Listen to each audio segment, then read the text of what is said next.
what have we got here?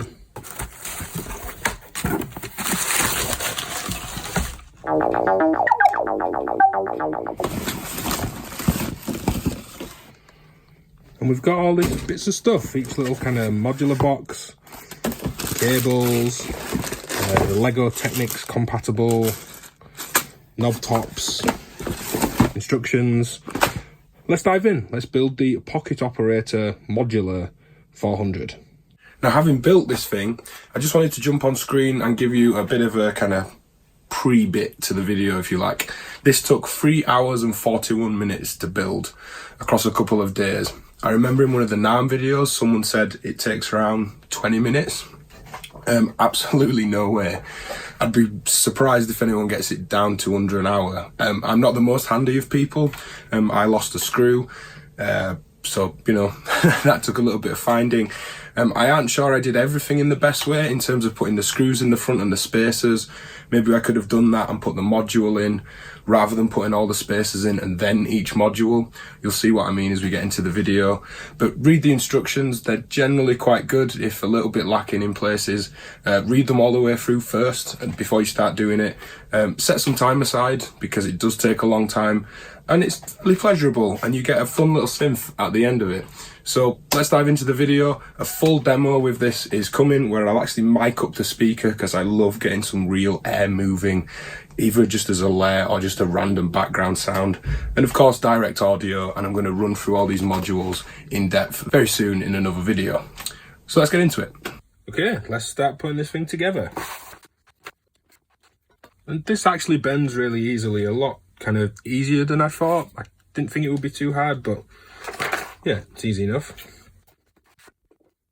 You can see the kind of strain and the cracks in the paint as you're bending it. So this whole think twice, bend once thing genuinely is a, you know, a good thing you should be thinking about. It is a little bit fiddly just to actually kind of get this thing in place. Like that wants to be a... So that's kind of piece one done. That wasn't too hard. The thing to check is that these kind of little nodules, if you like, are actually facing the right way. And you get the zoom in on the manual to help you with that as well. I mean, you don't need any strength to do any of this. It's not, certainly not tricky in any way. That's kind of it for that piece for now. Just gonna have to get the little screwdriver and some screws. Let's not lose any screws. So those kind of little nodule things, if you've done this right, will sit inside each other quite nicely. Pushing the screwdriver actually through these holes was what I ended up needing to do, and then it's gone in fairly easy. Tip, for easier assembly, pre-thread these holes on the chassis 170 and 400 using a screw and a screwdriver. Okay, so these parts are gonna go over this, so let's just kind of wedge the screwdriver through to get this going.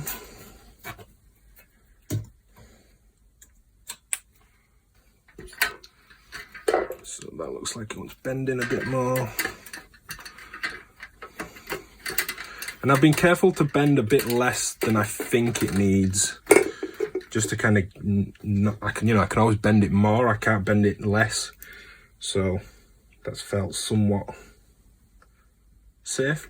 And the screws do quite nicely sit on the screwdriver as well once you get going. This one's bending a touch more, so that can line up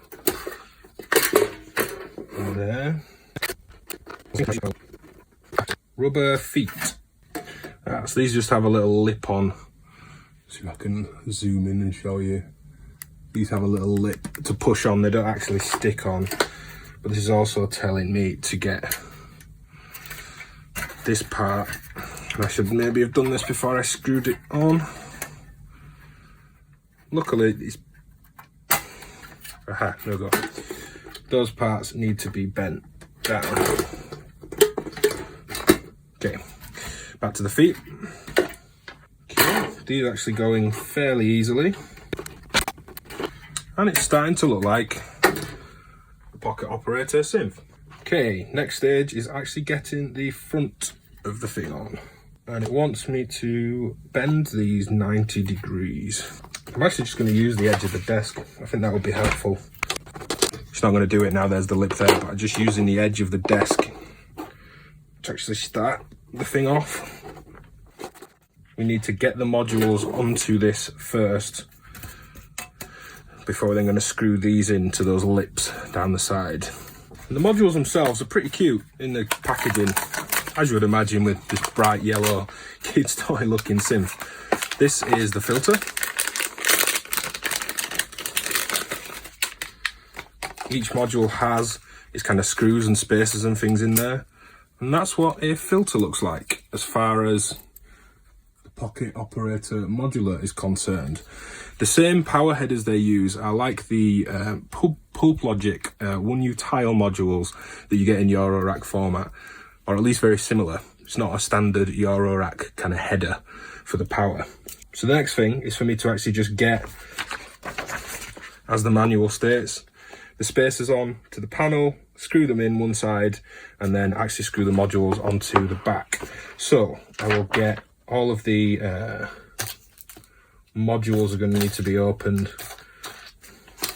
so I can get all of this stuff out and then kind of work away at the panel. And what I would advise that you do if you have them is get some little plastic containers to get the spacers and the screws into. Let's get these sheet metal mounting screws into one, spacers into another, screws into another. I'm going to have to open every one of these to do this, so I think we'll time lapse it. I'll show you another module before we kind of speed everything up though. Here's the VCA. Again, cute, tiny little thing.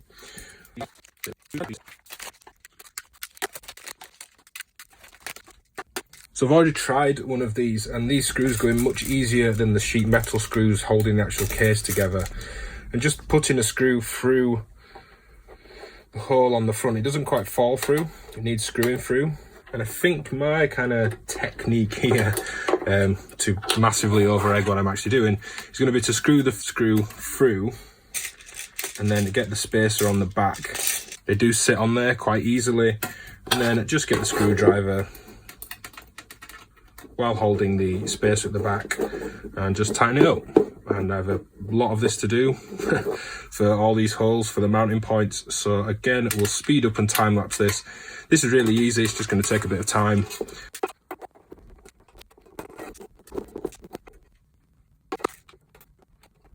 Okay, so I figured for actually holding the spacers on the back that the pliers will be handy, because they're starting to slip in my fingers a little bit. So back to time lapse, and let's get these mounting screws and spacers all fitted on the front panel. So what I would suggest doing is to get, this is like a star-headed screwdriver, and this is just a simple flat-headed one, but to get a flat-headed screwdriver, pop the screw into the back of the module and then use both. Hopefully you can see that on the camera. Screws there, and you can tighten them both together. So rather than time lapse and keep cutting through this, 'cause it's going to be a long video just doing the same thing of module, screw, screw, screw, module, screw, screw, screw, and so on. I'm just going to get some more of these in, and I'll come back and turn the camera on shortly. Okay, so I've just realised that the actual connector for the speaker is on the inside of the PCB for the speaker. So there's the actual connection for the speaker, and this will only go in one way. There is a kind of lip, although it's super stiff. It's a bit awkward actually. Right, so with the speaker connected, that can kind of dangle away, and let's get this back. Aha. So they're through. It looks like if I just give them a, if you give these a little pull, they will actually pull through enough. It's then holding on a thicker bit, if you like. That feels pretty solid. So the power comes in its own box, of course. there is a little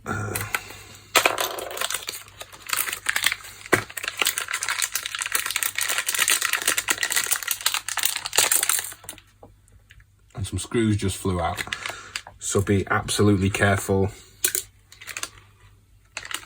with it. I'm gonna have to go find those. They're all coming out all over the place. Oh, that's annoying. So there's all the power distribution on these tiny little headers where each of these will plug in. So I've put all 8 screws in for the power. So it actually wants you to cut the spacers in half according to the manual to get all 8 of them over the tops of the power distribution board. Let's see how easy that actually is. It shows a pair of scissors in the manual, but yeah, I mean, these scissors aren't doing anything to go through it at all. So God knows how I'm gonna... Jesus Christ, I mean, what? It says in the manual that you should cut them in half and it just shows some scissors, but... Okay, there's absolutely no way on earth a pair of scissors is going to go through these spacers. So I've just decided for the power boards, I'll just mount them on one side for now. I may come back to it later, but it's near enough impossible for me to cut them in half anyway. I'm sure you could take a saw to it or something and it'd be much better. And the reason to put the spacers on, as the manual states, is that they serve as kind of a locking nut just for something on this other side of the screw to screw into, so the power board's not just resting kind of without anything fastening it. Power board in, and next step is to get the power connected to the actual power supply and all the power kind of up and anchored in to the power distribution. So let's just see what's on the PSU. So this should plug into one of these, and then the rest of the power all plug in as well. I think I'll get the actual power in first.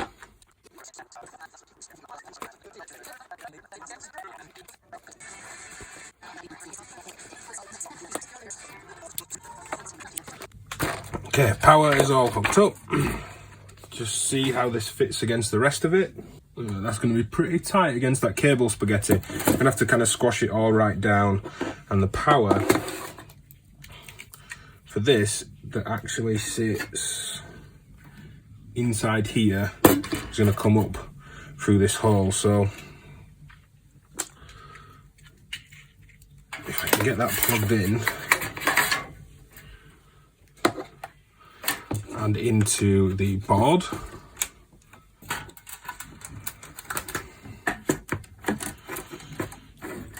these will start to screw into the sides, and we're getting there. We're kind of getting closer to completion. Okay, I've gone through and kind of perforated these side bits that are going to go onto here, just pushing this through, giving it a turn, and let's get one side in and just kind of check it's okay and not falling off the desk, and we'll see how we get on from there. Okay, it's in so far. Just need to figure out how to mount the power and get some batteries, and I think we're off. So I'm just gonna get some batteries in. Came with a rubber band. I guess I'll put that around the battery pack. It takes 8 AA batteries, and you can't see it maybe on the camera, but there's a little PSU like power supply inlet that I just have to check the voltage and stuff for, but I imagine it's the same as, say, a guitar pedal or something like that. 9 volt center negative, I think. Don't take my word for that. We would have to see. Okay, and the way to mount this, again, trying to do this in a way that you can see it. So as you're looking at the device front on the right hand side, you want to see that side of the battery pack. Just get the camera to focus there, because there's no components there on the back, so it's not going to rub on that bit of the metal. Power inlet and the on switch from the right hand side of the unit, with the blank part pushed into the back of the unit, and it just kind of sits there nicely. So I'm going to take it that the screws and spacers that were in that box with the power supply aren't really needed. So the moment of truth. Ooh. And we're on. Let's get all the pots on and plug it in and check that it works. Again, little tubs, super useful. And these are like fairly loose and wobbly, to be completely honest. But they do kind of lock in. And these grey ones just pop in. Really nice and easy. And these yellow ones pop in just as easy as the grey ones did. This feels like the kind of race to the end now. I can feel it. I can hear the thing. How close I am. So I'm happy to say that is it. A built and finished Pocket Operator 400. Let's open the patch cables that come with it and make some sound. So again, apologies for my husky, bunged up, man flu ridden voice, but let's make some sounds. Patch cables that come with it.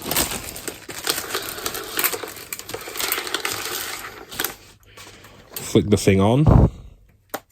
And let's just initially test, say, a sine wave.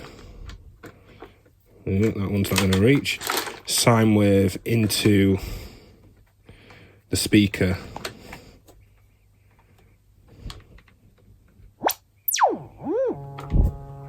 Weird. The level pot's backwards. Full to the left. And not to the right. We will get, in fact, I'm going to get a mic on this thing, an SE condenser or maybe an SM57 or something, and obviously plug it in direct in a demo video where we run through the unit.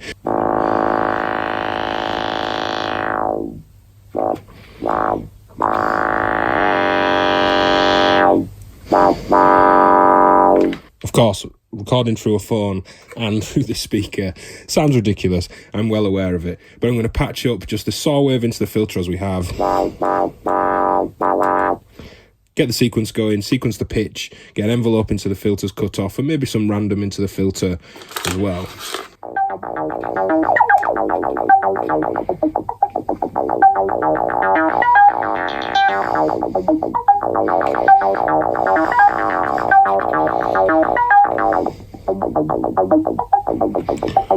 Now, I hope the video has been useful and just a little bit of a look at how to put this thing together. As I said at the start, this took 3 hours and 41 minutes for me to build. I'm sure it can be done quicker, but it's not the kind of 20 minutes that I heard a couple of times in NAMM videos. Definitely not. Take your time with it. Again, I hope that's been useful. It wasn't a kind of step-by-step build-along guide. The instructions are there for that somewhat, and I hope this video just kind of helps you along a little bit. And if you weren't sure about getting one and putting one together, hopefully the video maybe illustrates that it's not that difficult. I'm fairly useless with this kind of thing, so take it as you will. Support my work on patreon.com/DivKid. Hit like, thumbs up, comment, all the usual stuff. Watch out for the full demo video where we'll actually get into the thing itself. And cheers for watching.